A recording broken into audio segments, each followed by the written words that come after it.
When I recorded previous videos about baking normals in Blender, I forgot a small but really important checkbox when creating a new image labeled 32-bit float.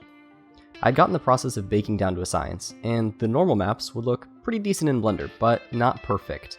And when I exported them to Unity, I couldn't for the life of me get rid of those subtle jagged edges. So the simple answer to this problem is bit depth, but unfortunately just checking one checkbox isn't going to solve your problems right away. So in this video, I'm going to explain what bit depth is, how it affects normal maps, and I'll show you a good workflow that you can use to minimize any artifacts in your normal map that can't just be solved by changing your bake settings. This is going to be relevant to every software, so no matter what you're using to bake or what game engine or 3D viewer you use, these principles will still apply. First off, bit depth is just how much color information can be stored in your image. The equation used is 2 to the power of x, so a 1-bit image, the most simple example, can only be pure white or pure black, since 2 to the power of 1 equals 2. 2 to the power of 8 equals 256, so an 8-bit image can store up to 256 different colors.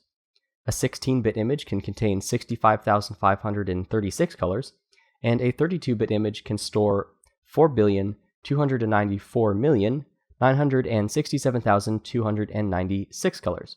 So as you can see, there's quite a jump, and a 32-bit image is going to take up a lot of space, and definitely shouldn't be used to texture game models. But do we really need 4 billion colors along the way? That's pretty insane. But we will need to work in 32-bit float so we don't accidentally shoot ourselves in the foot and end up with these artifacts. So we've covered bit depth, but what about the float part of it? What does float mean? Well, if you look in Blender's UV image editor, you'll notice in the image properties that an image is made up of either floats or bytes. The important difference is just that floats will be more accurate since they're not rounding up or down, while bytes are. So we definitely want to use floats when baking. 32-bit floats then will give us more accuracy than we could possibly need, but sometimes 16 just isn't enough, so it's better to use overkill. So here's the workflow that you should be using. When you create a new image new, just make sure that you check the 32-bit float. And since we're just baking RG and B, we don't need the alpha, so we can uncheck that and click OK. So now I'm going to add a new image texture. Select that 32-bit float texture. Doesn't need to be non-color data for now. And then I will just click Bake with my normal bake settings. So now you're going to come out with an image that looks like this. And typically you'll just hit Save to save your image. F3, but what we need to do here is instead of saving it as a PNG, which can only go up to 16 bits, which still isn't enough unfortunately, we need to save this as an OpenEXR, and that way we can use float full. Float half is going to be 16 bits, float full is going to be 32, and then leave the rest of these settings as default, and I'll just save this as normalmap.exr. I'll use an underscore there just in case. Save as image. And so now when we come back and continue to bake using this texture, if we need to bake multiple objects or whatever, it's going to save it in that 32-bit format. So if we were to bake another object into the side right here, it's still going to be baking that into 32-bit. And you can see that up here, it's still in RGB float. So no matter how many times we bake, we'll still have that information. So we can save that whenever we make changes. Now, one thing that you may notice is that this looks like a little bit different color than the original. And we do need it to be this color and not the second one. So you'll notice that we're in linear color space, but when we save this out, we're going to be needing to use sRGB color space, just because that's the way that Unity interprets the images. So if we export in linear space, it's not going to understand it correctly. So we just need to switch to sRGB. And then when we save it out for the final time, just make sure we save it at the float full RGB EXR. So I'll save that as the image. And unfortunately, we can't use EXRs in Unity. That's going to take up way too much space anyway. So what we need to do is go into Photoshop, and I'm going to take this EXR file and drag and drop it right into Photoshop. And I'll click OK. So you can see that switching it from linear to sRGB did in fact correctly change the colors, but we need this to be an 8-bit image in order to use it well inside of Unity. Otherwise, it's going to be automatically converted to an 8-bit, and it's not going to do a very good job of that conversion, and we'll still end up with artifacts. So what we need to do is go to Image, go to Mode, and change the mode from 32 bits to 8 bits.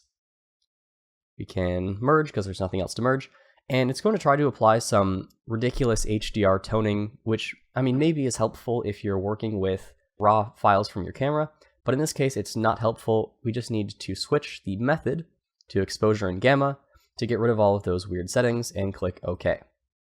So now that this is an official 8-bit float, but we've baked it using the 32-bit float and saved it out through there, this is going to end up looking a little bit better. So let's save this out, File Save As, save it out as a PNG. I'll save it out as version 3 just for this example. Now here in Unity, you can see what happens when we were using the regular 8-bit image, where we have all of these annoying artifacts running along the side and near these edges here. That's what we want to get rid of. And also, just for fun, I wanted to show you what happens when you use a JPEG. So I saved it out as a JPEG as well earlier, and it looks really, really bad. So definitely don't ever use JPEGs for normal maps. But okay, we can go ahead and import our PNG normal map 03. Again, since this is a test, my naming is not very clean. But let's switch this from a default type to a normal map, and we can also change the compression to none. So maybe you compress it during your gameplay, however, just for viewing to make sure everything's clean, I'm going to remove any compression. So then we put that in the normal map spot, and you can see that switching it from 32-bit down to 8-bit has now applied a dithering over the entire thing. So while we don't have those artifacts anymore, we now have these speckled dots, which may or may not look good to you, depending. If you just have a metal or something, it might look pretty cool. However, it's not necessarily what you're going to want every time. But you will notice that all of those banding artifacts are now gone, which is perfect. So the one last thing that we need to do just to fix this, I'll go over to Photoshop, create a new layer, use the Paint Bucket tool, and I'm going to Alt-click on one of these flat spaces. And if you open up the color picker, you'll notice that it's exactly 128, 128, and 255 for the RGB. And that's exactly what we need, because that's going to be completely flat. And then I'm going to make sure with the Paint Bucket tool that anti-alias is turned off, contiguous is turned off, and all layers is turned on. Now I have the tolerance set to 10 as well. And when I click on one of these flat spaces, it's going to fill all of those areas that should be flat with the same color. So it's going to override all of the dithering, but only on the flat spaces where we didn't need it before. But around any of these edges, or areas where it's round and we actually do need the dithering, then it's not going to affect it at all. So this is exactly what we need, and we can save this out again. I'll just save it out as the exact same file and overwrite it.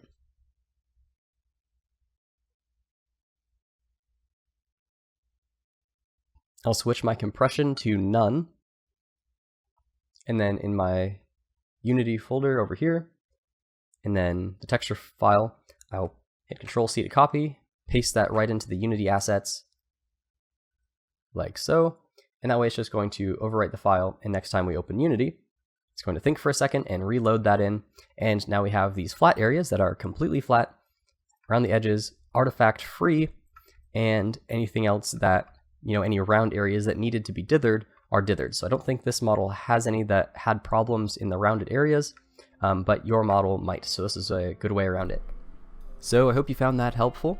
If you're still getting used to normal maps and find them a little bit intimidating to work with, baking and cages and all that stuff, just head over to the link below and I've got a full course covering everything that you'll need to know. See you there.